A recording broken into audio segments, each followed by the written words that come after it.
I just went through a rigged trial in New York with a highly conflicted, and I mean highly conflicted, judge, where there was no crime. It was made up, fabricated stuff.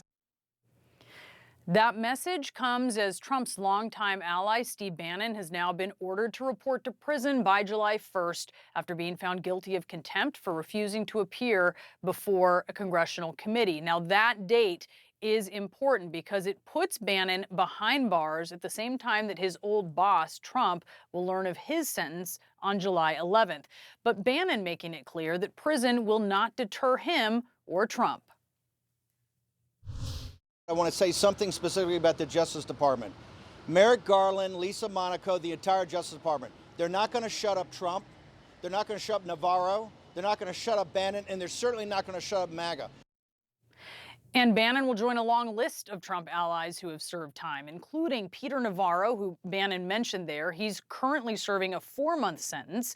Trump's former campaign chair, Paul Manafort, spent nearly 2 years in prison. Former Trump advisor George Papadopoulos, Trump's longtime CFO Alan Weisselberg, and former Trump fixer Michael Cohen. And just moments ago in a new interview, President Biden slamming the former president for his unrelenting attacks on the Justice Department. Stop undermining the rule of law. Stop undermining the institutions. That's what this whole effort is.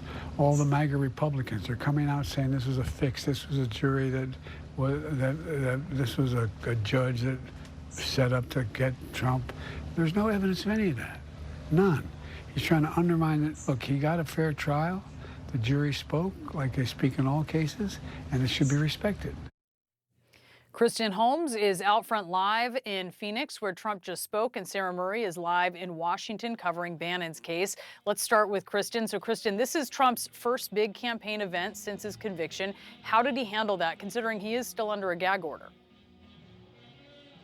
Well, Brianna, this was very different than what we saw at Trump Tower when there was speculation that he might have violated that gag order. He was talking about Michael Cohen, didn't mention him by name, but said that one of the witnesses was a sleazebag, and it was clear who he was talking about. Since then, clearly, he has learned his lesson. Today was much more vague. He did talk about the case in the terms he always does, saying it's rigged. He said the judge was conflicted, but he didn't go into detail. He didn't mention him by name, really keeping it very short. Usually, this is the big focus of everything he does, and I will mention that a majority of his speech was on message. He's focused on the politics. He talked about immigration. He talked about the economy. He took questions. It was a roughly 1 hour and 45-minute long event, which is surprising because what we have seen from him since that verdict has been nonstop talk about that case. Now, his campaign is hoping at some point that he would make this pivot to actually talking about political issues. Remember, despite the fact that this is helping him with fundraising, they do believe the messaging around how this is political persecution, linking this to Joe Biden, which, of course, as we have reported, this trial was not linked to Joe Biden in any way. It was brought by the state of New York,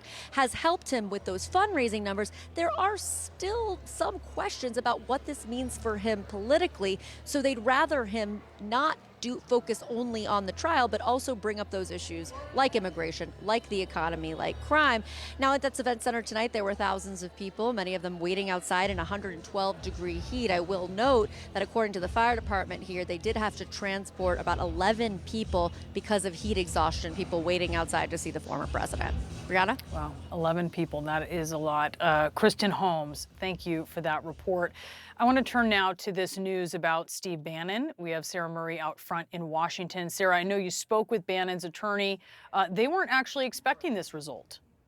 No, I think even though you saw Steve Bannon playing it cool in front of the cameras when he left court, sounding very defiant, his attorneys were stunned by the fact that the judge ordered Bannon to report to prison by July 1st and begin serving his sentence. I think his attorneys felt very confident that they would have more time to exhaust all of their appeals and to keep Bannon out of prison for the foreseeable future. Now, Bannon is not out of options, although this tight time frame is definitely working against him. He could go to the U.S. U.S. Court of Appeals. He could go to the Supreme Court. He could ask for some emergency intervention. But just to give you an idea of like where they were in regrouping, when I was talking to one of his attorneys after court, they were saying, we still don't know what our next step is going to be in this. We don't know if we're going to go to the appeals court. We don't know if we're going to go straight to the U.S. Supreme Court to seek some kind of emergency relief. And again, they have just weeks for another court to intervene in this matter in order to keep Steve Bannon out of prison for, what was something a jury handed down in 2022, finding him guilty of defying subpoenas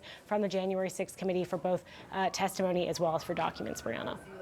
All right, Sarah Murray, live here in Washington. Thank you for that report. And out front now, Scott Jennings, former special assistant to President George W. Bush, and Paul Begala, former White House counselor to President Bill Clinton.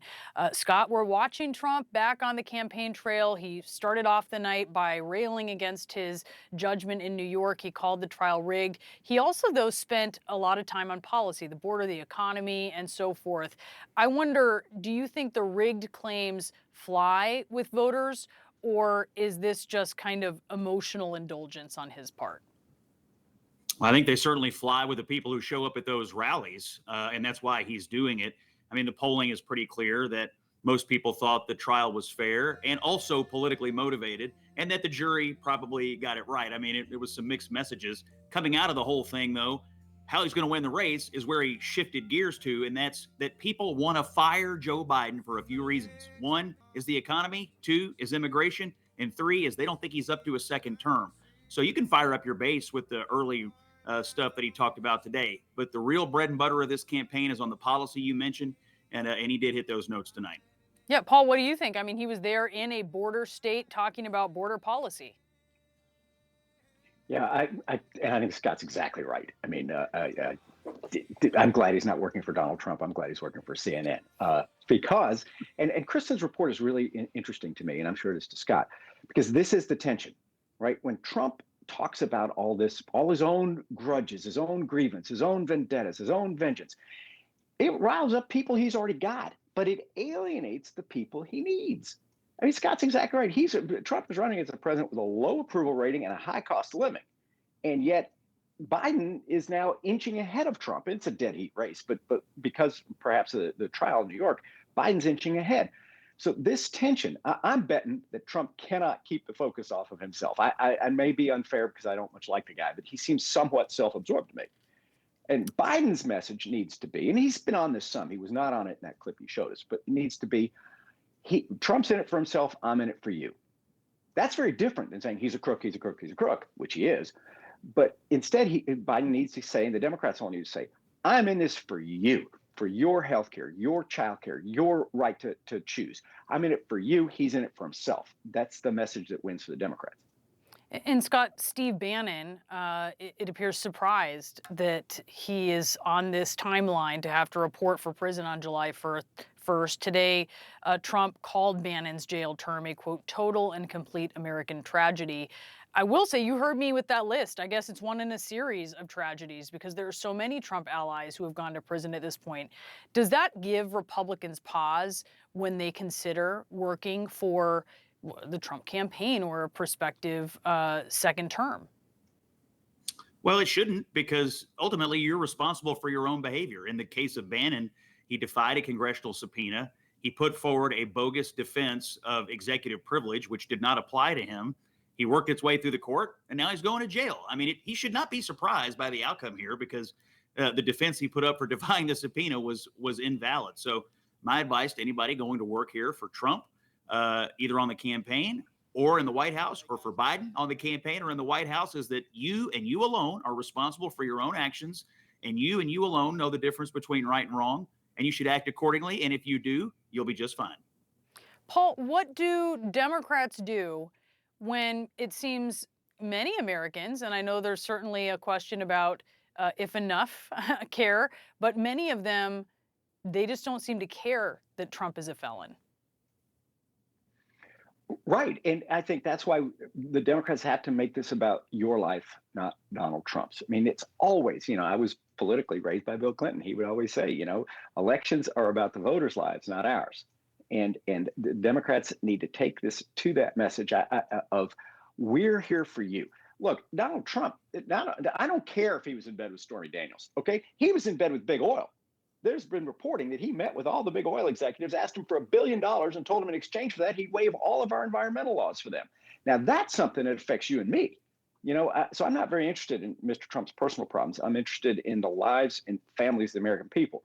I would say to Steve Bannon, when he said, they're not going to shut me up, that is music to my ears.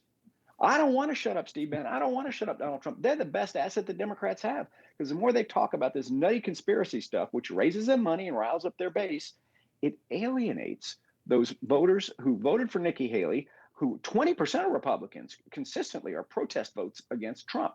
And they will not come home with all that nutty conspiracy stuff. So I'm on record now. Steve Bannon, keep talking, brother. Keep talking. Don't shut up ever.